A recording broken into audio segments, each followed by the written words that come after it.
Hey there, Nikki here from Design Delights, and today I'm going to talk to you how to make an easy rose.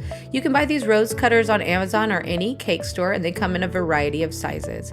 So first thing, I'm going to roll out my gum paste, or you can use fondant with Tylose or CMC.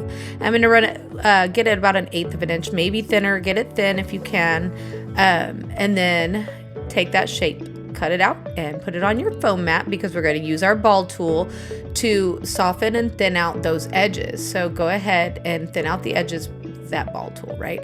And then we're going to fold it evenly on itself. So I'm folding it here, and then I use my fingers to kind of even it, make sure it's nice and tight on the folded side. And then we're just going to start rolling it evenly and keeping the bottom on the folded side attached.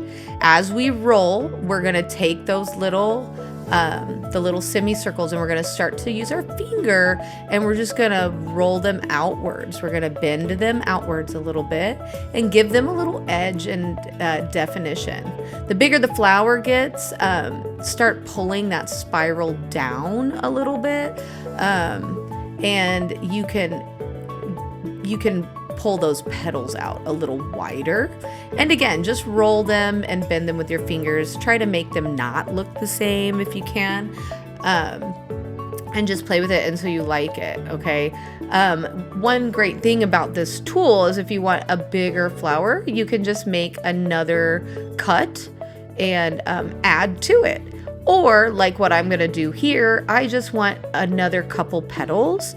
So I just use the tool to cut a small shape out, and then I just cut individual petals. So yeah, you can do it either way, or you can, like I said, you can use the tool and just create a whole nother one and do a whole other wraparound.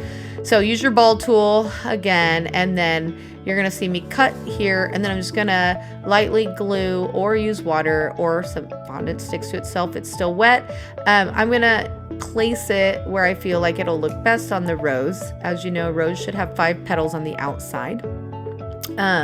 So I usually strive for that.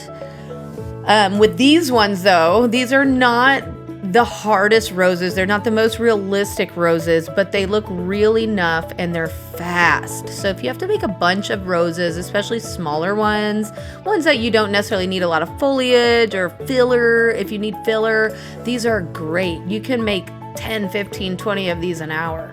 When you're done making that rose and you get all the petals, squeeze the bottom, get it all to stick together, twist it, and get rid of the excess so you can reuse that, okay? Take a toothpick or floral wire, whatever you want, and glue it into the flower. I usually just use a toothpick without glue, and then set it somewhere to dry. And that's what it looks like. Yeah, easy peasy. You can add a little dust to it for texture if you want. Add the calyx and foliage, but here it is on the cake. It turned out pretty good, I think. And yeah, if you have questions, let me know. And thanks so much for watching.